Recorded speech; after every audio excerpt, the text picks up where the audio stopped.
Undefeated Iowa State, undefeated Purdue. It might be the game of the year this Saturday, and we have a college crossover.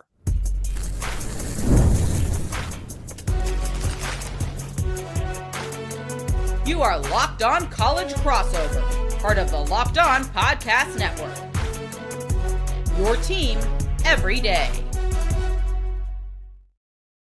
Hello and welcome into a special Locked On crossover edition of Locked On Boilermakers and Locked On Cyclones. I've got Nick Marvitz of Locked On Cyclones here to preview this huge top 10 matchup game. And it's all here today on the Locked On Podcast Network, now the #1 sports podcast network, where it's your team every day. And today's episode is sponsored by our friends at FanDuel. If you want to be right in the middle of the action this season, visit FanDuel.com and place your NFL live bets or college bets all season long. But Nick, I'm glad to have you here. This is a huge matchup between two undefeated teams. And how can you not love this one? Early December at Mackey Arena. What do you make of this matchup on Saturday? My biggest thing with this is this is a great opportunity for Iowa State to kind of see where they're at. Coming into this season, we didn't know exactly where Iowa State was going to fall. A lot of people thought without Curtis and Keyshawn from last season, they were going to struggle offensively. It seems like that might not be the case. Kind of people had around 5 in the Big 12. Maybe that isn't the case. I think against a team like Purdue, we're going to get to see what we should have seen in the third game of the Players Era tournament. A real legitimate opponent. I think you guys are 2 in Ken Palm right now. How does Iowa State square up against a Purdue before the Big 12 matchup? Where's Purdue looking at, kind of as Iowa State? Because I think coming into this season, this was a big matchup, but not what it is right now. Yeah, absolutely. It's one that I did circle in terms of going to be a tougher matchup in this non-conference, but right now, a top 10 matchup. This could be our toughest non-conference game outside of maybe traveling to Alabama, but it is a top 10 matchup. And for Purdue, this is a year with a lot of expectations. We've got Braden Smith, Trey Kaufman-Renn, and Fletcher Loyer, who I'm sure we'll get to later, but it's their last ride. They've experienced everything that there is to experience, made it to a national championship and fell just short.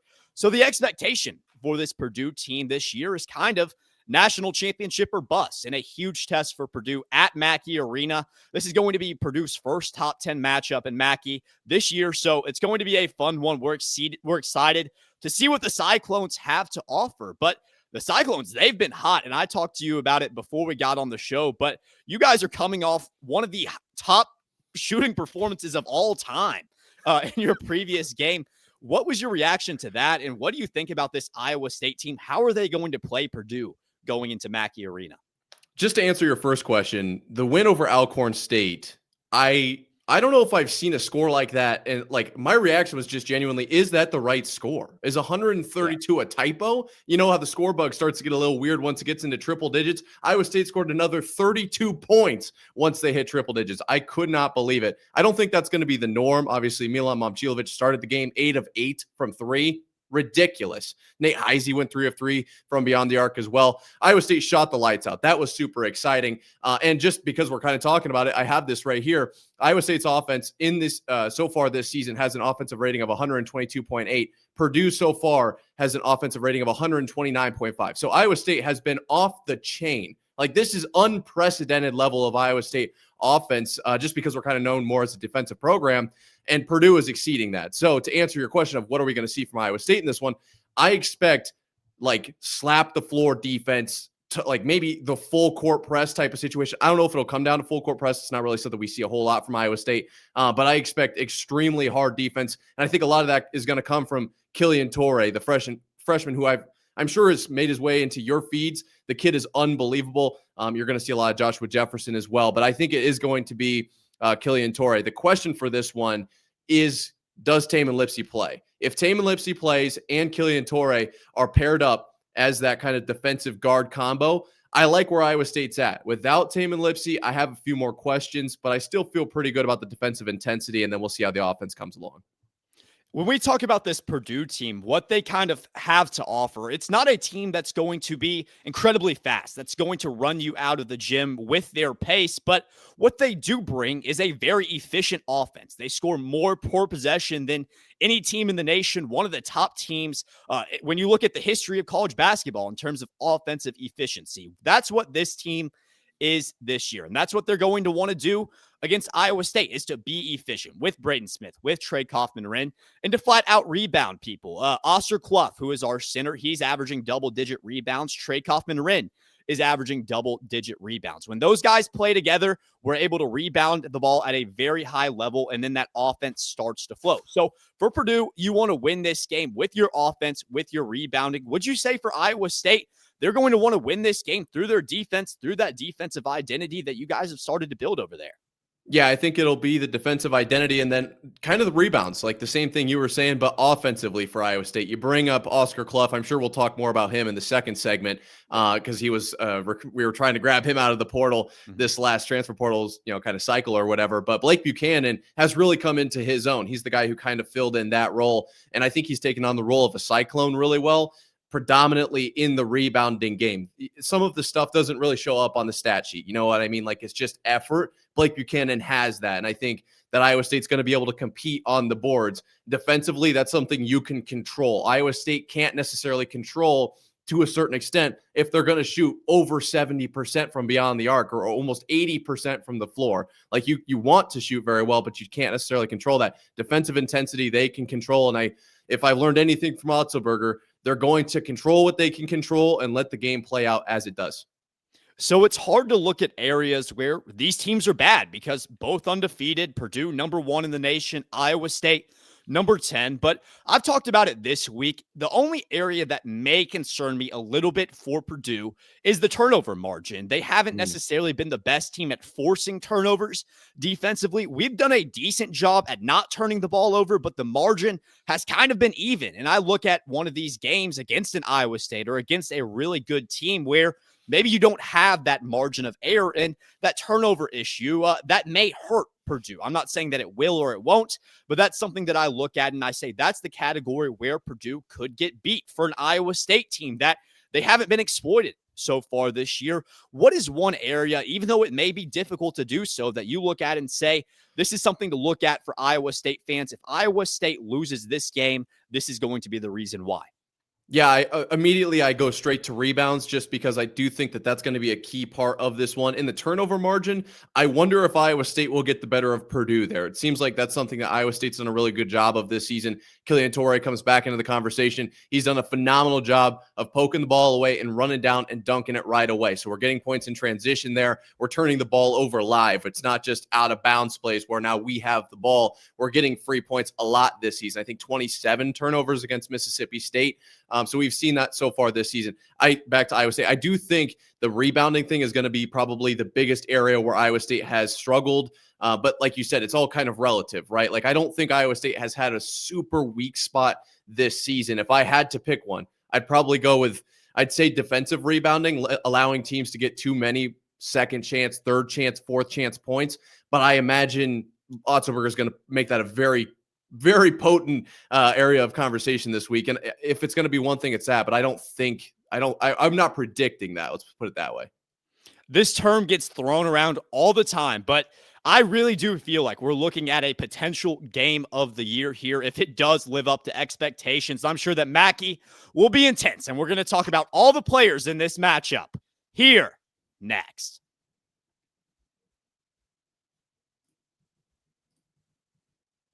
NFL Sundays move fast, one big play, and suddenly everything feels different. That's what makes live betting with FanDuel so exciting. You're not just watching the game, you're reacting to it in real time. And with FanDuel, you can place bets as the action unfolds, every drive, every momentum swing, every highlight moment. But it's not just for the NFL, it's for college basketball too. And a big one coming up on Saturday, Purdue and Iowa State.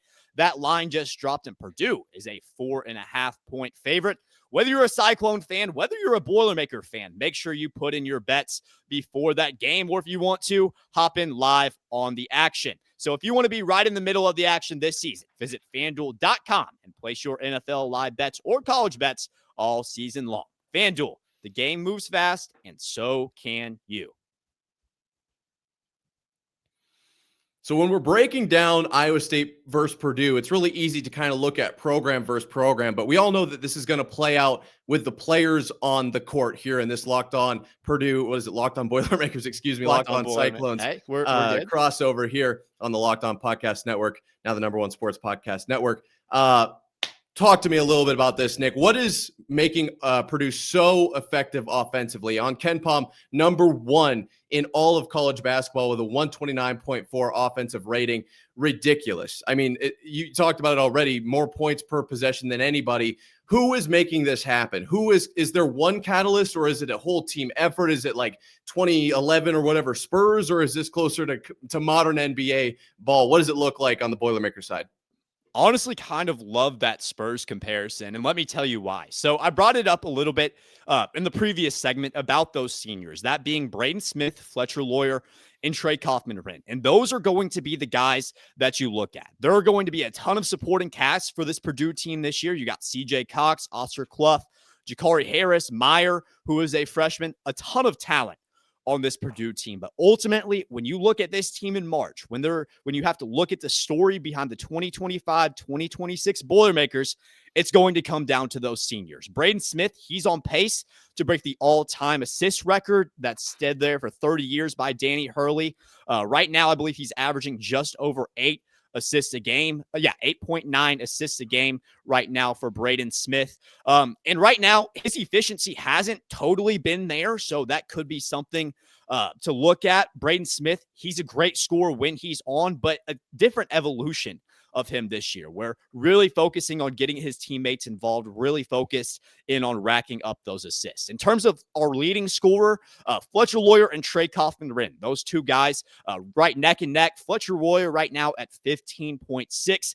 He shoots the three ball lights out. If you haven't heard of Fletcher Loyer, 49% from three-point range so far this year. He shoots it a lot better at home than he does on the road. So that's going to be our guy where from three, Fletcher Loyer is going to hurt you. And then inside, that other big senior, Trey Kaufman-Renn. He's taken a huge jump alongside Oscar Cluff. Last year, he was at about 7 rebounds a game. This year has 11 right now. And that's courtesy of Oscar Cluff. That gravity that he brings you off the boards, Trey Kaufman-Renn has really taken a jump as a rebounder. And he's also right up there being our leading scorer. So if you're looking for who's going to hurt the Cyclones, who is going to try to compete against this Iowa State team, this offense is going to run through those seniors.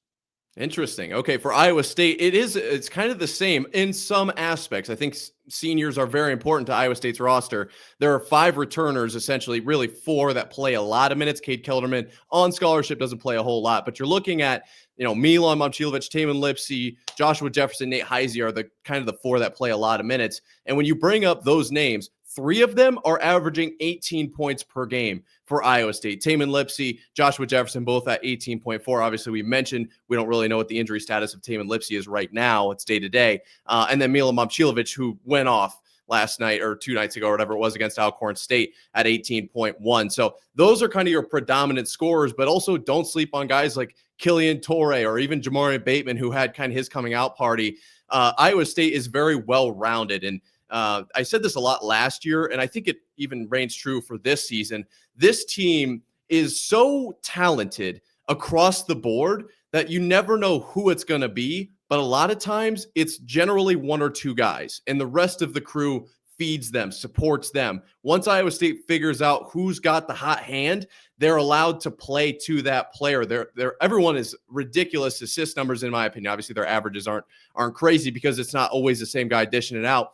But guys like Joshua Jefferson, who's averaging 5.6 from the interior, the guy has ridiculous court vision. They're going to get it inside to him because he can score. But if it's not his night, he's going to pass it off to Momcilovic in the corner if it's his night. So Iowa State is extremely deep talent-wise, and I think that I can't tell you who it's going to be against Purdue because it could be Nate Heisey, who has a ridiculous 27.9, and he's hero in Ames. Like, I really don't know. As far as defensively, we talked about rebounds, and I want to kind of center in on the bigs. Iowa State loves to talk about guards crashing the boards and how key that is to their success. But we talked about Oscar Cluff, And he was a target in Iowa State's transfer portal cycle last year. We ended up with Blake Buchanan. If you want to compare those two, if you think that'll be a matchup, go ahead. But I think it's probably more likely to be, or at least the big name matchup is going to be Joshua Jefferson versus probably Trey Kaufman-Renn is my guess. How do you see that panning out? Do you think Iowa State gets out physicaled? I don't think so, but I could see the Purdue guy having a different thought.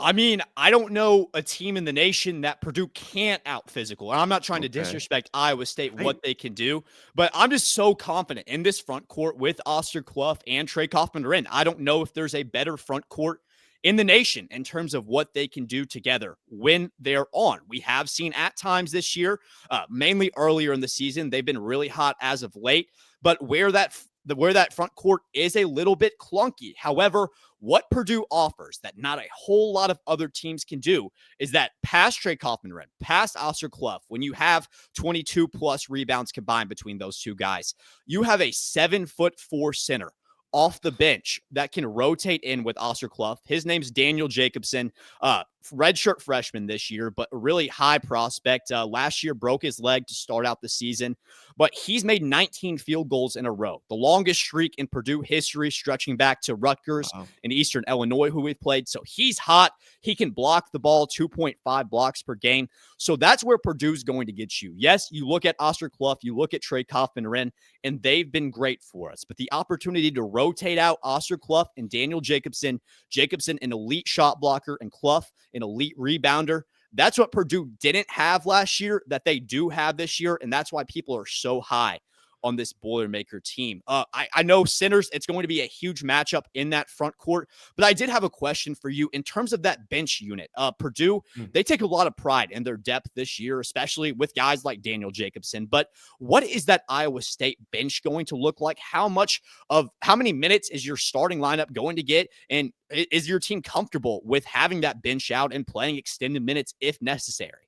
Oh, absolutely. Yeah. The bench is deep for Iowa State. There was a conversation against Alcorn State. People were like, why is Iowa State still piling it on? They're up by 60. They have 120 points. That was our bench. Our bench is just good enough to be able to look like they're piling it on against Alcorn State. Yeah, you're going to have guys like Jamarian Bateman, probably would be my guess. Dominic Nelson. They're going to come off the bench and they're going to contribute in kind of their own special ways.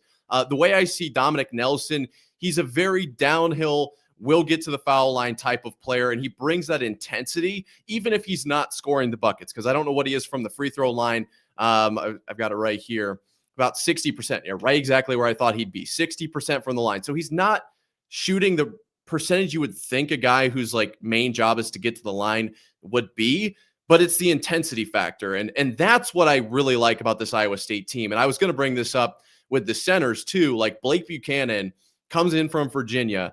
And my biggest, like my most kind words for Blake Buchanan are that he has adopted the identity of the Cyclones. Like he is truly full effort all the time, sprinting back after dunking on somebody. Like you just don't really see that in a lot of programs. It's the same thing with like Dominic Nelson. So you bring those guys off the bench, the intensity does not waver throughout these games. Even if from the bench, you're not going to get the same production, which most teams aren't. Obviously, the elite national title caliber teams will get more production, but most teams, there's a dip because they're on the bench for a reason.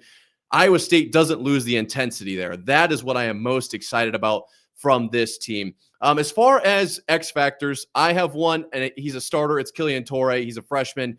Does Purdue have anybody that could step up to the plate that we might not have seen a whole lot from this season, or maybe someone that's unexpected, compared to the offseason? Where's Purdue at X factor wise? Yeah, so I'm going to have a little bit out of the box answer for this. This guy isn't in our starting lineup. He's actually a backup, and his name is Jakari Harris. Jakari, he struggled to start out this year. A little bit of the same last year. Sophomore this year.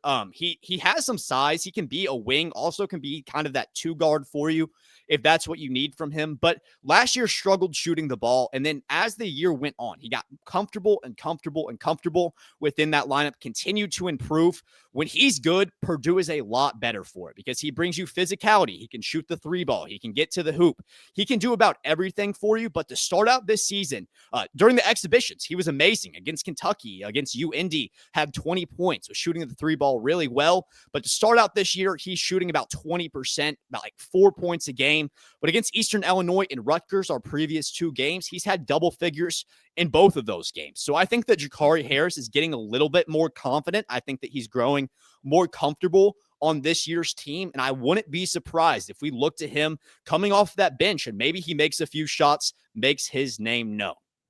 Interesting. Yeah, I wanted to go like with a guy like Milan Momcilovic for Iowa State, but I do think it's going to be Killian Torre, that young guy who nobody expected to have the role that he did. And yes, we've seen him see success this season so far, but I think in this one, he's going to have to step up if Iowa State wants to dominate. And I do think Iowa State's going to dominate, but I'm not going to say by how much because we're going to go over our predictions right here coming up just after this. But first, a word from our friends over at Aura Frames. The holidays are officially here, which means gift hunting season is on. And if you want something meaningful, personal, and guaranteed to get a reaction, Aura Frames is the gift that delivers every time. It's not just something you wrap, it's a way to share memories because Aura isn't your average picture frame. You can preload the frame with photos before gifting it, so when they plug it in, the memories are already there. No apps to figure it out, no setup headaches, just instant smiles, endless uploads of pictures and 30-second videos through the Aura app. And my favorite part, the packaging comes gift ready. No price tag, no wrapping needed. I'm so bad with the tape. That's a huge win for me personally. I know you're going to love it too. For a limited time, save on the perfect gift by visiting auraframes.com to get $35 off Aura's best-selling Carver mat frames, named #1 by Wirecutter, by using promo code college at checkout. That's AURA frames.com, promo code college. This deal is exclusive to listeners and frames sell out fast. So order yours now to get it in time for the holidays.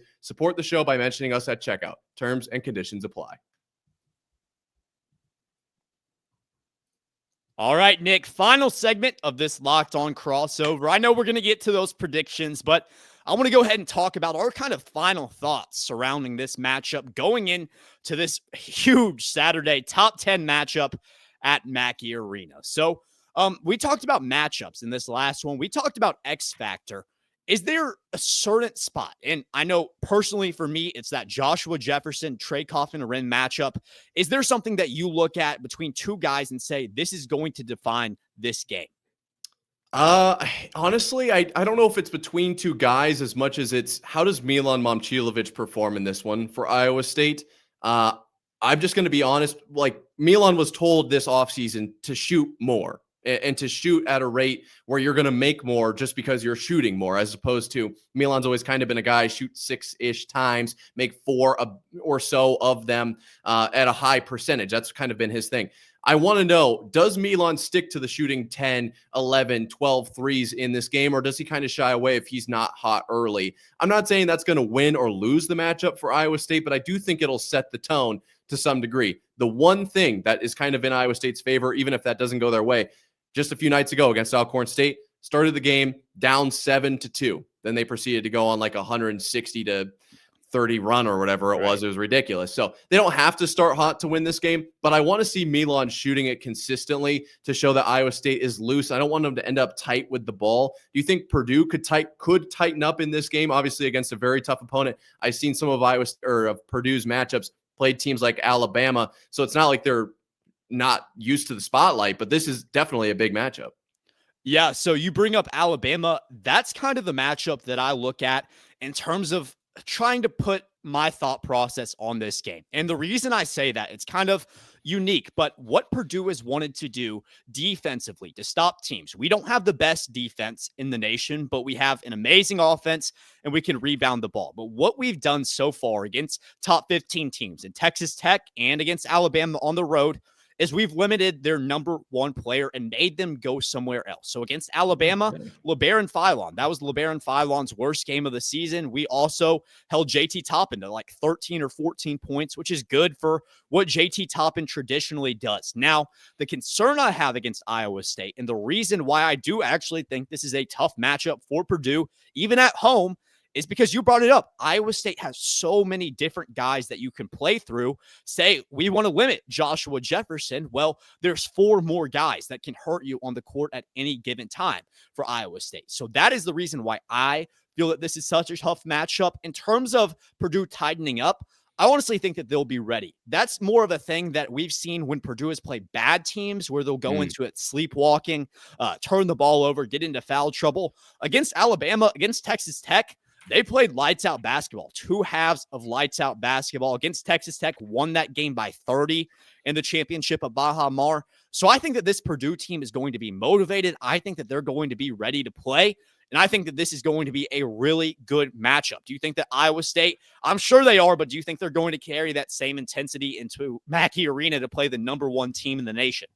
Yeah. Oh, absolutely. I'm sure that Otzelberger is going to have his guys ready to go. And I'm not trying to be facetious by saying this. I will just never forget Purdue's loss to FDU and those kinds of, It's been a few years of Purdue having a lot of success in the NCAA tournament. And I think that's where a lot of people kind of think Purdue is. Like they aren't that good because we haven't seen these like crazy runs from them like we have from UConn. That's not the case. This Purdue team is very good, arguably the best in all of college football right now. And college basketball right now. And Iowa State has an opportunity to show that they're in that conversation. Going into this season, you know, I think there was, like I said, like 5th in the Big 12, maybe like an Elite 8 team at best. I think if Iowa State looks competitive in this one, I don't think they have to necessarily win. This is, after all, the beginning of December. If they look competitive in this one, I think this is going to answer a lot of questions of where Iowa State will fall in the Big 12, where they'll end up probably getting seeded. Obviously, it's a long season, and you have to play the games. That's why we play them. But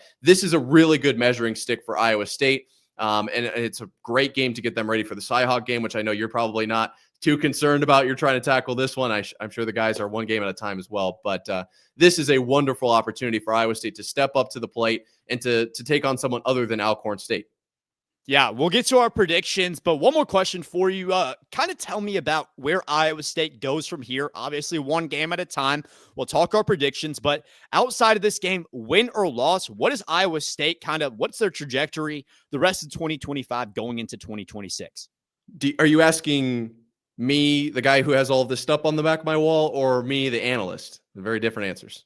It doesn't matter to me. You tell me your take for the rest of Iowa State's 2025. I say, if you're asking me, the guy who asked for this shirt for Christmas, they're winning the national title. I said this the other day. I said, is it too early to say that Iowa State's national champion? Because if it is, I'll wait. I'll just be thinking it until it's okay for me to say it. Like, I think that this team is so capable of breaking through what Iowa State kind of has had as far as a ceiling for a few years, you know, Elite 8, whatever. I think they can absolutely get to the Final Four and be a few ball bounces away from a national championship. We'll see how it plays out. Like I've always said, the Big 12 is the best conference for basketball, and I'm shocked that you're even like pushing back on that. I feel like, hey, we got 11 teams potentially this year. I think historically, yes, but the Big 10, I don't know if there's a conference better than the Big 10 this year. Well, Iowa State's going to play Iowa, and they're probably going to beat them by 50. So, I mean, there's a direct comparison. We'll see. But I feel very good about where Iowa State is at. Even if Purdue chokes this one away and looks like Alcorn State this weekend, where do you think Purdue goes the rest of this year? Well, I don't know about that one, but ultimately, this game, it's going to be a big test for Purdue, and I really do think that they can run the table, go undefeated through the rest of non-conference play if they can win this game. Rest of your opponents through non-conference play going into January. Minnesota at home, which is a conference game, but Auburn and Indianapolis, technically neutral floor, not really. You also have Marquette, which has not looked like Marquette at all this year, and you got Kent State in there. So all of those matchups you should win. There's no doubt about it, but this is the one at 4.5. That spread from our friends at FanDuel, it's probably going to be the closest spread the rest of 2025. And that's why I say it could be the most important game that Purdue plays to this point for sure, but maybe even going into the rest of the year. Real potential for the game of the year here. I'll go ahead and let you give your prediction first. Do you think Iowa State covers plus 4.5? And do you think they win outright? I think they win outright. I think they cover the 4.5. I would say, man, I don't know. The way we're talking about this kind of makes me think this is like the middle of the road scoring affair. I don't think this is going to be like a defensive battle. I also don't think this is going to be a 130-point showdown. So I'm going to say Iowa State wins it somewhere in the range of, they've been scoring a lot more points than I thought they would this year. I'm going to say 94-86. It ends up kind of falling away with free throws at the end of the game. I feel okay with that. Where do you have it at? Yeah, so honestly, I think that the home court advantage is going to be a big factor for Purdue. I feel a lot more comfortable that they'll be able to win this game as to oppose it playing at Iowa State. I think that Mackey is going to be a factor in this one, and I do think that Purdue is going to cover. I think that they'll win by about 9 points, keep it a 3 to 4 possession game. I'll call it 83-74 Purdue. Okay, They get that one. Stay undefeated on the year, but of course it could go anyway. Don't forget this. This is something we haven't even talked about. Crazy. You guys play the Juicy Wiggle thing. You think this is like your thing or whatever? No, it's going to pump the Iowa State guys up. So maybe get to someone in broadcasting, whoever's in the production there, say, hey, maybe we don't play that and pump up the opposite team here, huh? We'll have to see. I don't know if I have that much pull quite yet, but we'll see what we can do with that one. But it was a fun crossover. I appreciate having you on. I'm sure that we'll have another chance to do this down the road. Thank you, Nick. Yeah, I mean, if Purdue makes it out of the round of 64, I would love to have this conversation again. Buddy, we'll see about that one.